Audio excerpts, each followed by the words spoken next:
Here it is, folks. Episode number 1. Or number 2. I haven't decided yet. Omega Men might be number 1. So here it is, episode something. And starting us off is Paul Chadwick's Concrete. Concrete focuses on 3 main characters. Ron Lithgow, who is Concrete's secret identity, ex-speechwriter. Maureen, who is a biologist for the government and keeps an eye on Concrete and runs tests on him. And Larry Monroe. Monroe. He is a typist and an aide who basically is hired to record Concrete's amazing adventures. Oh, look, he has a dog. That must be Tripod. He's not in the books. Eventually, I heard that he gets a 3-legged dog, and they name him Tripod. Anyway, so this review is going to be focused on the book on the right called Depths. It's a trade paperback, collects several short stories, and gives you a really good idea of the origins of the characters. The book on the left is a Cliff Notes version of Concrete's origin story with a 4-page comic that if I wanted to be lazy, I could have just read that. So the story starts out with Larry Monroe answering a job board, an actual job board, not a computer job board. This is 1987, kids. There's no internet here. It turns out that the job is to be an assistant to Concrete and be his typist and help him write books about the adventures that he wants to go on. Larry himself is actually what do you call him? He's one of those terrible writers that has been working on a book for years and tells you the plot in every single detail, but doesn't have an ending for it yet. But there's no time for that because our first story is underway. Concrete's called in by the senator he used to work for to help dig out some miners in Kentucky.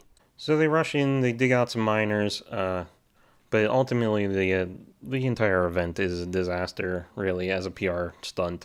The Concrete never actually poses with the governor that he's there to do the favor for, the senator of, and what would an average person know about running in and digging people up out of a mine?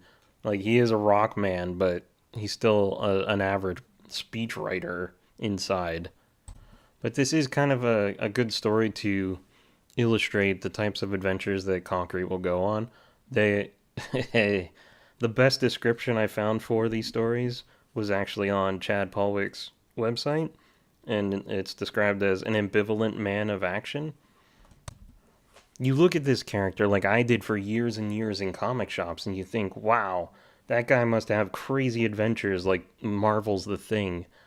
But really, he gets tricked into going to birthday parties. That's the type of stories that he ends up involved in. No aliens, no supervillains, no grand scheme. Just Ron dealing with life as a 1,200-pound rock man. From the start, Paul Chadwick's art is beautiful. The blacks look amazing. Everything's really well laid out. I really love his splash pages, especially because he tends to add little details, like this one, under my thumb. During the cave-in of the mine, Concrete is, like I said, he's an average guy, so what does he know about digging out people out of a mine? And he actually gets caved in on, and Paul did a little vignette, I guess you would call it, down at the bottom of the page. It shows him buried in rubble. And I appreciate little details like that. This page especially, I like the little vignettes all around.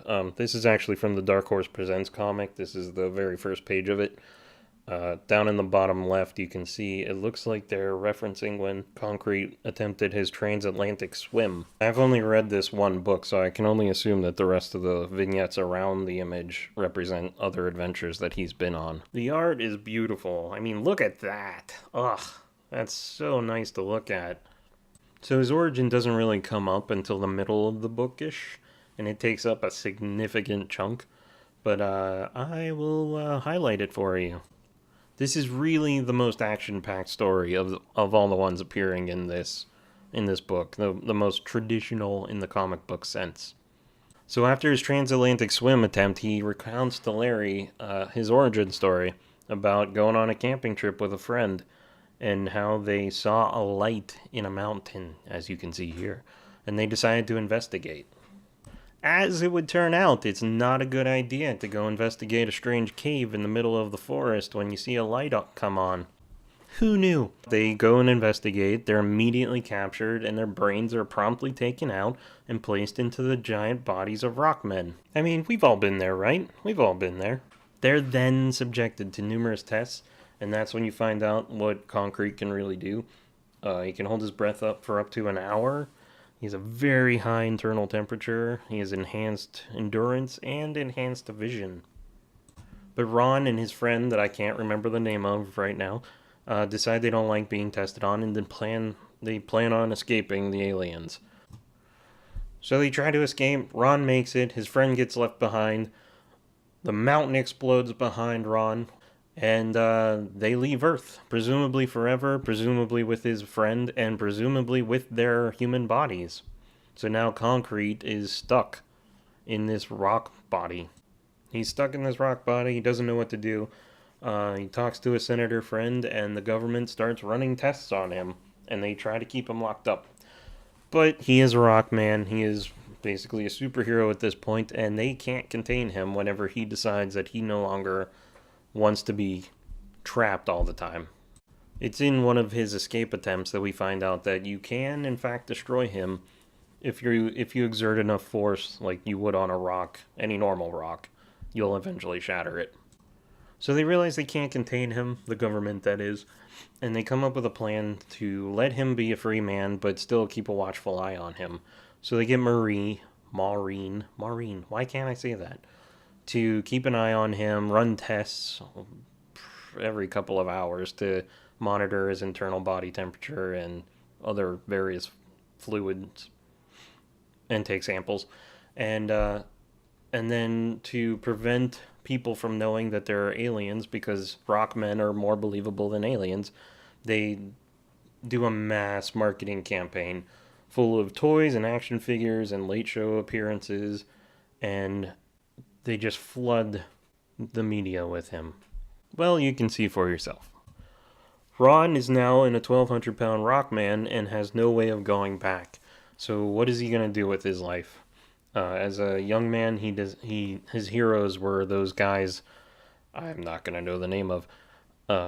The types of guys that would adventure into the great north and be the first ones to chart the North Pole and stuff like that. So he decides he's going to use his body to go on adventures, to experience things and places that no average human could. One of those first adventures is the transatlantic swim. He wants to swim the transatlantic. I'm just going to ruin it for you. It doesn't go well. There's a big storm that kicks up. His pace boat is lost, and his two friends, Maureen and Larry, and some scumbag captain end up on a life raft with Concrete, basically trying to take care of them and keep them from dying while they're stranded in the middle of the ocean. The best part of this story is the end. They've been stranded for days, Concrete is exhausted, and they find an abandoned sailboat that's taking on water. And in the distance they see a freighter, and using the last bit of strength that he has, Concrete swims for his life and his friends' lives to get to this freighter, and he's being covered in seaweed the whole way there. He bangs his way up the side of the boat, and the workers on the side of the boat start freaking out because a monster is climbing up the side. And what do you do when you see a sea monster come over the side of your boat who can't talk because he's so out of energy? You light him on fire. Eventually he's able to communicate that his friends are there and they're all saved. But I really love this scene because it's something straight out of like a normal comic book. A sea monster coming up from the ocean and attacking a boat, and they have to light him on fire. But it's done in a believable, humorous way. I like the crossover of reality and comic book. So let's wrap this up. Did I like Concrete? Yes, I very much did. And I love the artwork. I love that it's not what you would expect. It's not necessarily for everyone. It's definitely not the action-packed, over-the-top comics that comics are normally associated with. It's definitely a particular taste. So what can I take away from this? For my own comic, it's more of a cartoony Saturday morning cartoon style, so traditional inking doesn't always apply. But I can look at how he spotted his blacks in this comic and try to learn how to create depth better from limited palettes.